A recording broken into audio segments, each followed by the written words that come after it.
আসসালামু আলাইকুম প্রিয় দর্শক, আজকে আপনারা শুনতে চলেছেন এক বিস্ময়কর এবং অলৌকিক জন্মের কাহিনী, যা ইতিহাসের সবচেয়ে আশ্চর্যজনক ঘটনা। একজন নারী যিনি ছিলেন সর্বশ্রেষ্ঠ নারীদের মধ্যে একজন, একটি শিশু যার জন্ম হয়েছিল পিতাবিহীনভাবে মহান আল্লাহর কুদরতে। এই শিশুই হলেন হজরত ঈসা আলাইহিসসালাম। চলুন শুরু থেকে শেষ পর্যন্ত শুনি তার জন্মের সম্পূর্ণ ঘটনা পবিত্র কুরআন ও সহিহ হাদিসের আলোকে।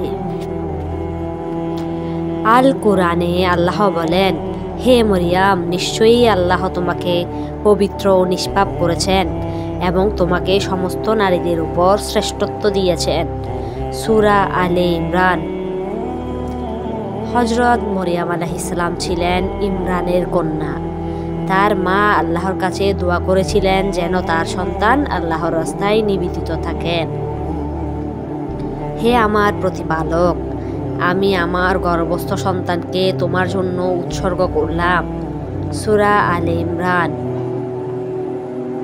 তার জন্ম থেকেই তিনি ছিলেন একটি অলৌকিক পরিকল্পনার অংশ। মরিয়ম আলাইহিসসালাম ছোটবেলা থেকে আল্লাহর ইবাদতে নিবিষ্ট ছিলেন। হজরত জাকারিয়া আলাইহিসসালাম তাকে লালন পালন করতেন। আল্লাহ মরিয়মকে তার পক্ষ থেকে বিশেষ রূপ ও পবিত্রতা দিয়ে গঠন করেন। তার চরিত্র ছিল নিষ্কলুষ, যা তাকে ঈসা আলাইহিসসালামের জন্মের জন্য উপযুক্ত করে তোলে। একদিন মরিয়ম আলাইহিসসালাম একটি নির্জন স্থানে ইবাদতে মশগুল ছিলেন। ঠিক তখনই আমি আমার রূহ জিব্রাইল পাঠালাম। সে তোমার কাছে এক পূর্ণাঙ্গ মানব রূপে উপস্থিত হলো। সূরা মারিয়াম। মারিয়াম আলাইহিসসালাম ভয় পেয়ে বললেন, আমি তোমার থেকে আল্লাহর শরণ চাই। তখন জিব্রাইল বললেন, আমি তোমার প্রতিপালকের পক্ষ থেকে এসেছি যাতে তোমাকে এক পবিত্র পুত্র দান করতে পারি। সূরা মারিয়াম। তিনি বিস্ময়ে বললেন, আমার তো কেউ স্পর্শ করেনি, কিভাবে আমার সন্তান হবে? উত্তর এলো, এটা আল্লাহর পক্ষে সহজ। তিনি বলেন, হও, আর তা হয়ে যায়। সূরা মারিয়াম। এই অলৌকিক ঘটনা মরিয়ম আলাইহিসসালামের জন্য ছিল এক মহা বিপদের সূচনা।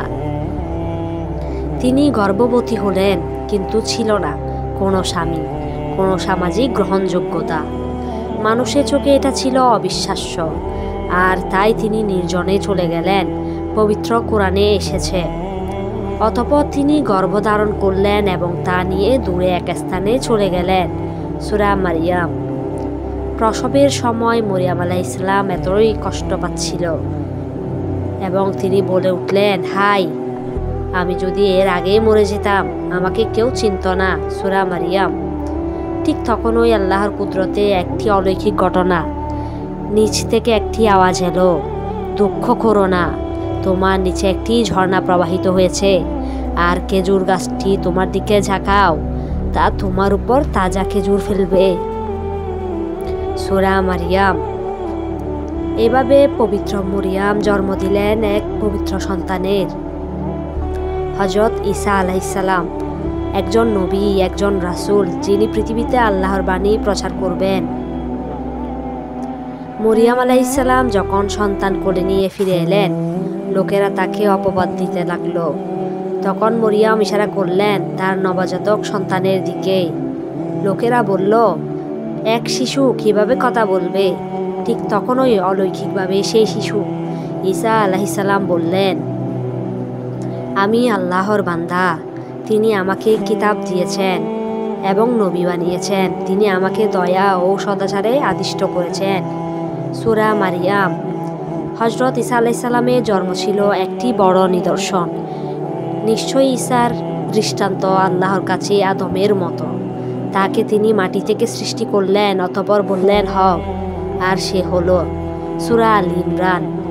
তিনি কোনো সাধারণ শিশু ছিল না। তার জন্ম ছিল এক অলৌকিক নিদর্শন, ঈমানের এক পরীক্ষা। খ্রিস্টান সম্প্রদায় ঈসা আলাইসাল্লামকে ঈশ্বর বা ঈশ্বরের পুত্র বলে বিশ্বাস করে, কিন্তু ইসলাম স্পষ্টভাবে জানিয়ে দিয়েছে ঈসা ছিলেন না আল্লাহর পুত্র, বরং তিনি ছিলেন আল্লাহর রাসূল মরিয়মের পুত্র, আল্লাহর একটি শব্দ ও রূহ। সূরা নিসা। হযরত ঈসা আলাইসাল্লামের জন্মের কাহিনী কেবল একটি অলৌকিক ঘটনা নয়, এটি আল্লাহর শক্তির, কুদরতের এবং বিরাট নিদর্শন। এই গল্প আমাদের শিক্ষা দেয় আল্লাহর কুদরতের সামনে কিছুই অসম্ভব নয়। আর এই ঈসা আলাইসাল্লাম, যিনি আবার ফিরে আসবেন কিয়ামতের আগে দাজ্জালকে হত্যা করতে, তার জন্ম ছিল অলৌকিক, তার প্রত্যাবর্তনও হবে অসাধারণ। এই ছিল হযরত ঈসা আলাইসাল্লামের জন্মের পূর্ণ কাহিনী। ভিডিওটি ভালো লাগলে লাইক দিন, শেয়ার করুন আর ইসলামিক জ্ঞান ছড়িয়ে দিন। সাবস্ক্রাইব করুন ইসলামের আলো চ্যানেল ইসলামিক কন্টেন্টের জন্য। ধন্যবাদ সকলকে। আল্লাহ হাফেজ।